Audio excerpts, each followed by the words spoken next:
जरा सोचिए, प्राचीन बेबीलोन की वो भीड़ भाड़ वाली गलियां जहां एक तरफ दौलत थी तो दूसरी तरफ कंगाली। यहां कर्ज की जो समस्या थी ना, वो उतनी ही पुरानी थी जितना कि शायद खुद ये शहर। तो चलिए आज एक ऐसी ही कहानी में चलते हैं जो हमें बहुत कुछ सिखा सकती है। और यही वो सवाल है जो इस कहानी की कह सकते हैं जान है। एक ऐसा सवाल जो आज भी उतना ही सच है जितना हजारों साल पहले था।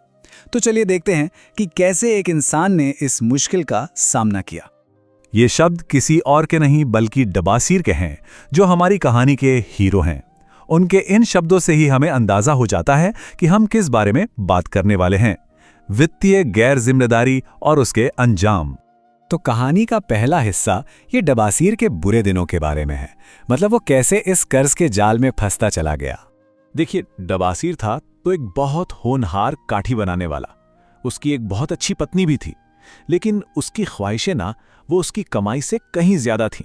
और बस देखते ही देखते वो कर्ज के ऐसे बोझ के नीचे दबा कि उसे अपना शहर, अपनी पत्नी, सब कुछ छोड़कर भागना पड़ा। लेकिन कर्ज से भागने की कीमत बहुत बड़ी थी। उसे अपनी आज़ादी गंवानी पड़ी। हुआ ये कि सीरिया में उसे पकड़ लिया गया और गुलाम बना दिया गया। मतलब आप सोच सकते हैं, ये उसकी जिंदगी का सबसे बुरा दौर था। मगर कहते हैं ना, हर अंधेरी रात के बाद सुबह होती है। गुलामी के इसी अंधेरे में डबासीर की जिंदगी में एक ऐसा मोड़ आया जिसने उसकी पूरी सोच ही बदल दी। ये एक बहुत ही जबरदस्त सवाल था जो उसकी मालकिन सिरा ने उससे पूछा था, और इन शब्दों ने ना डबासीर को अंदर तक हिलाकर रख दिया। उसे अपनी असलियत का सामना करने पर मजबूर कर दिया। बस इसी एक सवाल ने डबासीर को यह समझा दिया कि असली आज़ादी हालातों में नहीं बल्कि हमारी सोच में होती है। तो उसने क्या किया? उसने खुद पर तरस खाना छोड़ा और ठान लिया कि अपनी जिंदगी को वापस पटरी पर लाना है। अब देखिए, उसके पास एक मकसद था, एक लक्ष्य था। तो वो एक बहुत मुश्किल सफर करके वापस बेबीलोन आया, और इस बार उसका इरादा पक्का था। अपना हर एक कर्जा चुकाना है और अपना खोया हुआ सम्मान वापस कमाना है। अब देखिए, सिर्फ इरादा करने से तो कुछ होता नहीं है ना? तो डबासीर ने सिर्फ इरादा नहीं किया, उसने एक बहुत ही सॉलिड, एकदम प्रैक्टिकल प्लान बनाया। उसने समझदार लोगों से सलाह ली और अपने पक्के इरादे को एक कामकाजी रणनीति में बदल दिया। और उसने इस पूरे प्लान को मिट्टी की पट्टियों पर लिख दिया। क्यों?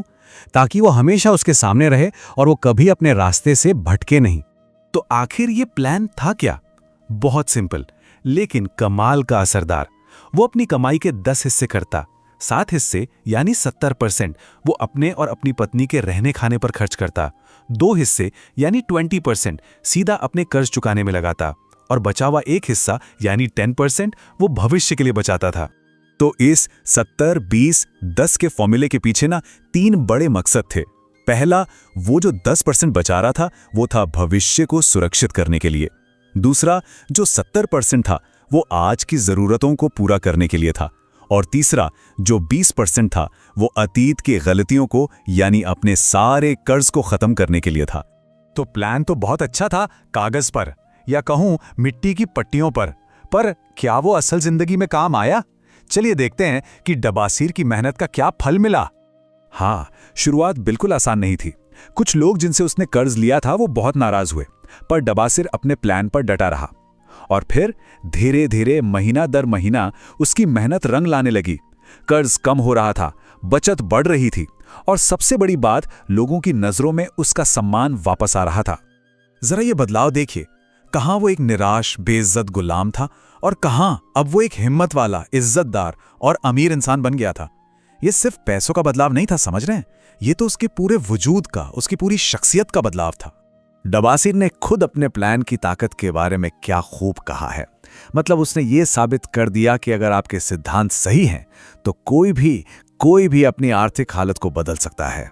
और आखिर में यही सवाल हमारे सामने आता है, डबासीर के ये सदियों पुराने एकदम सिंपल सिद्धांत कि अपनी कमाई से कम खर्च करो, भविष्य के लिए बचाओ और अपने कर्जों को एक एक करके चुकाओ, क्या ये आज के इस कॉम्प्लेक्स फाइनेंशियल दुनिया में भी कामयाबी की सबसे बड़ी चाबी नहीं है? कृपया वीडियो को लाइक करें, कमेंट करें, शेयर करें और सब्सक्राइब करें।